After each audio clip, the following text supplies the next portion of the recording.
I'm having a pretty good day. Hope you are too. We're chatting about the 4-3 practice quiz. If you're watching this, you're probably checking your work to make sure it's right, or just double checking to see if it matched up with how I solved some of these problems. Just because I show one way doesn't mean that there are other ways that you could have solved the problem. I think the main thing to look at is if you get the right answer at the very end. That's a good rule of thumb. So for these, pretty much all the problems here, you're solving each equation for x. You're showing your work on each line of the table or showing your work on the scratch pad below each table. I'm going to take all my work down here though, so I hope that's okay with you.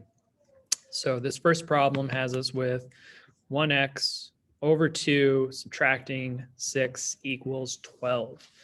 We've talked about undoing the equation. I think that's a really awesome way to approach this. We saw in 4.2 how x keeps getting manipulated. Think of the story with Elvira.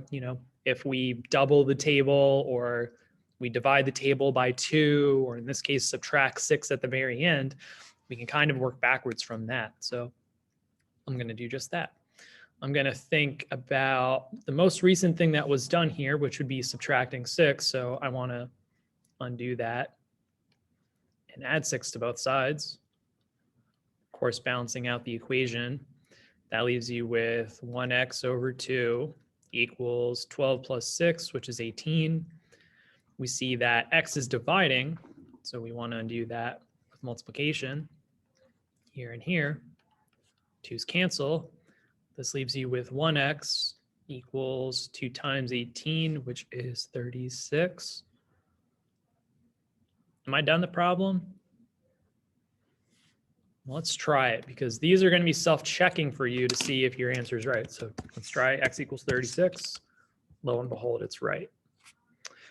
Pretty much going to do the same thing over on the right side, but now I have to give respect to the 6y. So this changes things up slightly, and I'll erase what's going to change up. But maybe if you really are crushing it, you can know what's going to change up just from looking at it. So this first step's going to change up. This changes up. Our final answer changes up. We'll start there. So we're definitely adding 6 to both sides, but now what's attached to the 6? Hopefully you're saying y. So we want to add 6y to both sides. This gets us 12 plus 6y. We're then left with 1x over 2. Here it said we were multiplying by 2, and we do just that, but we're multiplying all of this by 2. So if we are so inclined to rewrite it, 2 multiplying with, I'm going to put y first also, 6y plus 12. If you want to leave it like this, you can. If you want to distribute, you're more than welcome to. This one isn't self-checking, but if you got something to the effect of 12y plus 24, that's what you want.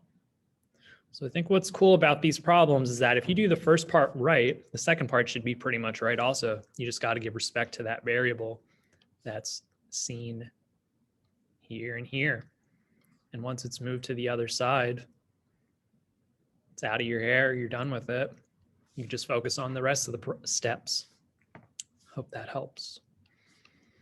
So that's problem 1 and 2 in a way. I've seen a bunch of students solve this problem, 2/3 multiplying with x minus 3, a few different ways. I know I've seen Lila distribute. I've seen some students take 2 steps to do this, but what could we do to knock this out in pretty much 1 step?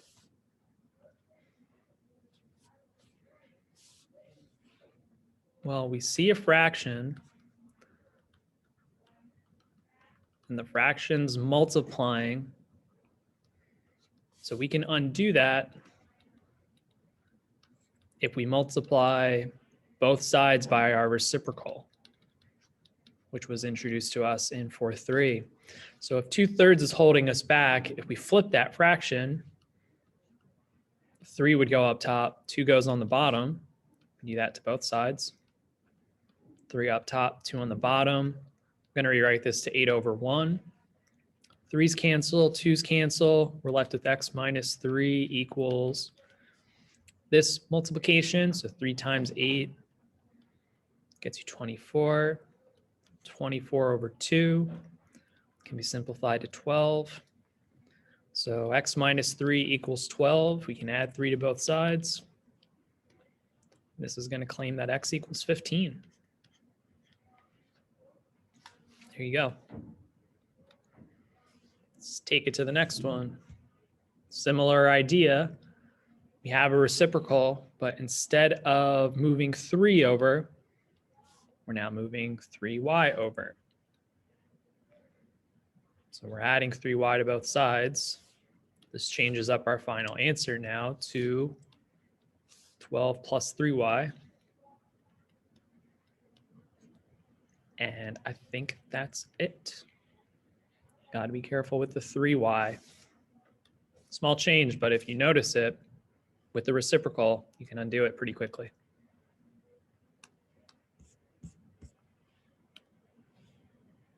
We've got these problems here. You know what? Pause the video, try this one out, see how you do. Pause it, try it. I'm actually going to help you through this part, but hopefully you were distributing by 2. You also had the option to divide both sides by 2, but I'm just going to take it with distribution. A big idea here in this whole section is to think out what side you want variables to go to. Do you want it to go to the left or to the right?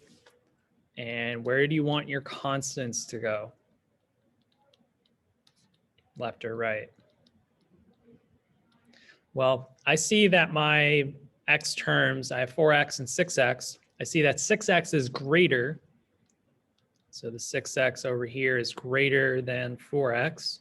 So I'm going to put all of my variables towards that side, towards the right. So I want my variables towards the right, which means my constants will go to the left. So this means that I'm going to move 4x over to the right. This 12's got to go. So we're subtracting it. We'll take this one at a time. In blue, this cancels. This cancels. Negative 8 minus 12 is negative 20. 6x minus 4x is 2x.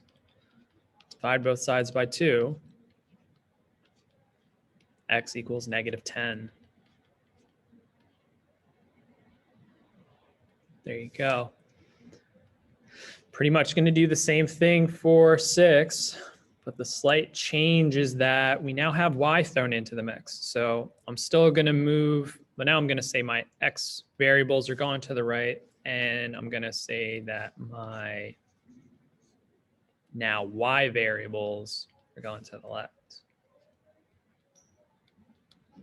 I should switch these around, and you know what? I'll do just that. All right, so x variables are going to the right. Y variables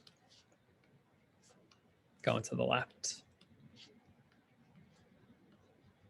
If that's okay with you.